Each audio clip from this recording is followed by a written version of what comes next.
So, welcome back. We're going to start off with a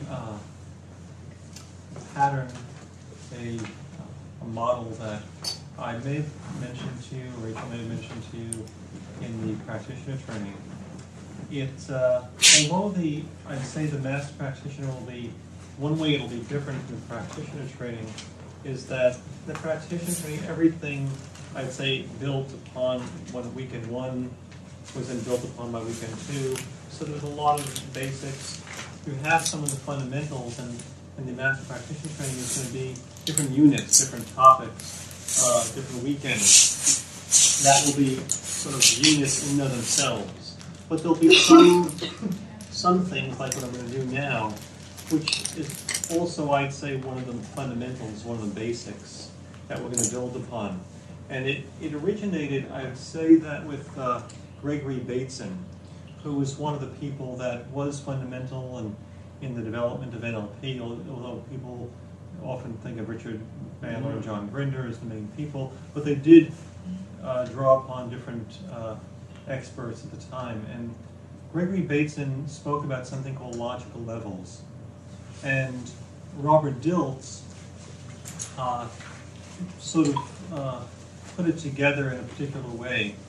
And the idea of a logical level is that one level, I would say, is assumed by the other level. So, for example, that where like one level is going to be our behaviors. And our behaviors, certainly in NLP, we focus a lot on behaviors, changing behaviors, developing certain behaviors, flexibility of behaviors.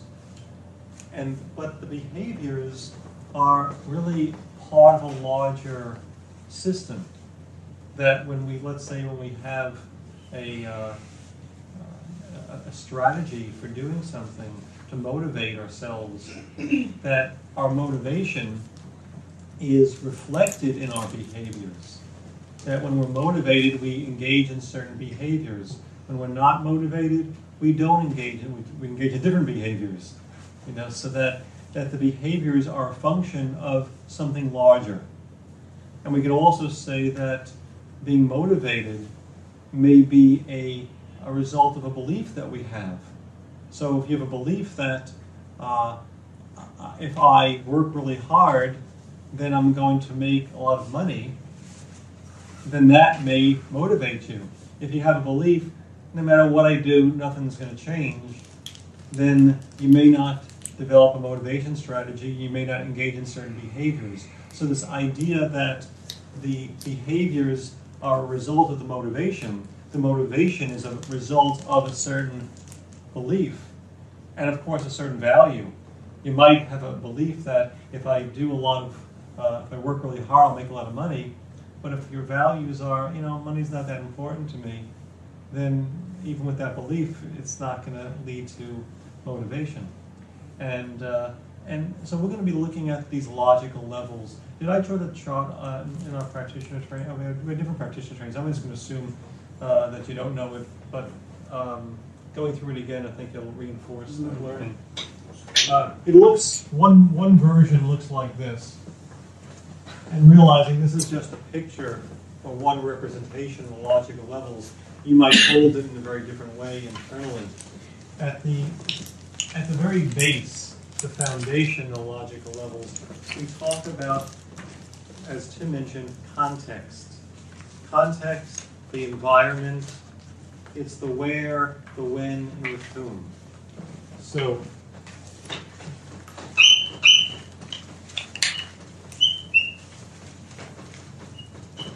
and the questions, as I said,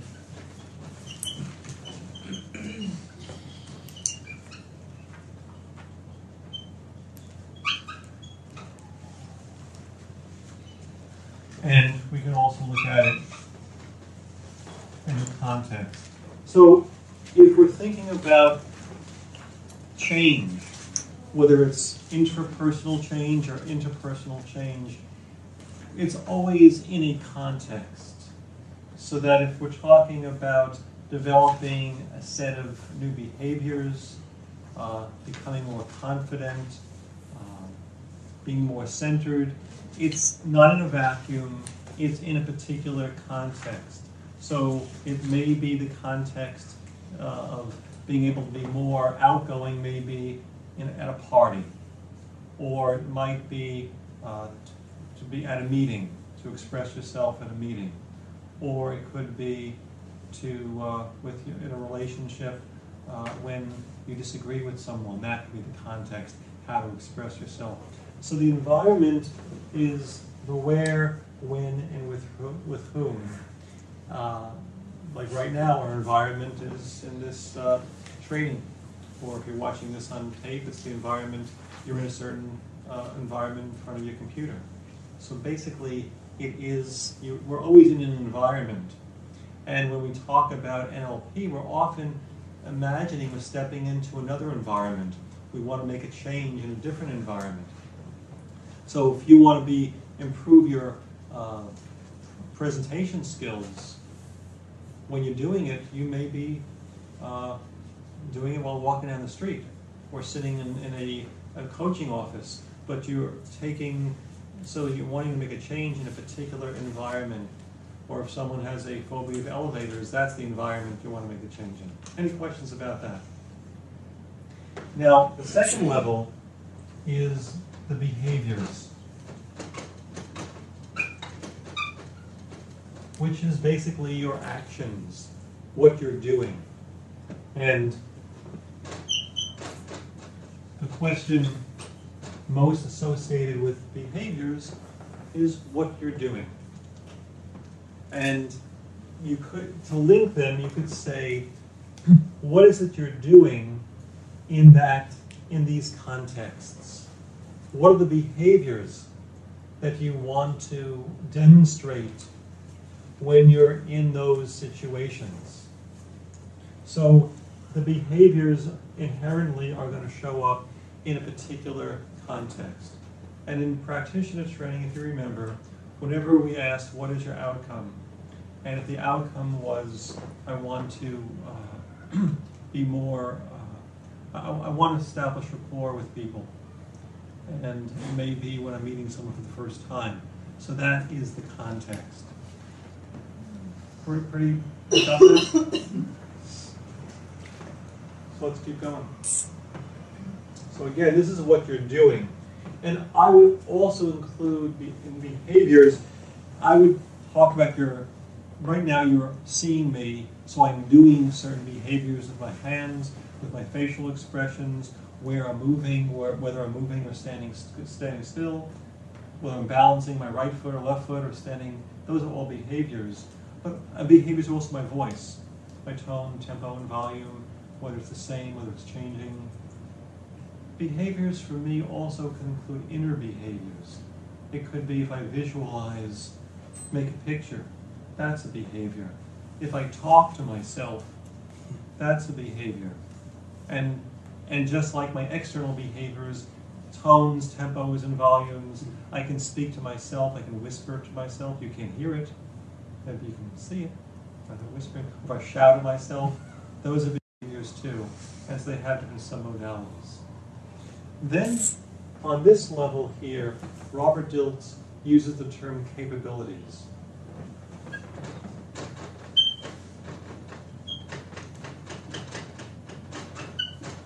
Which you might think of the question, how?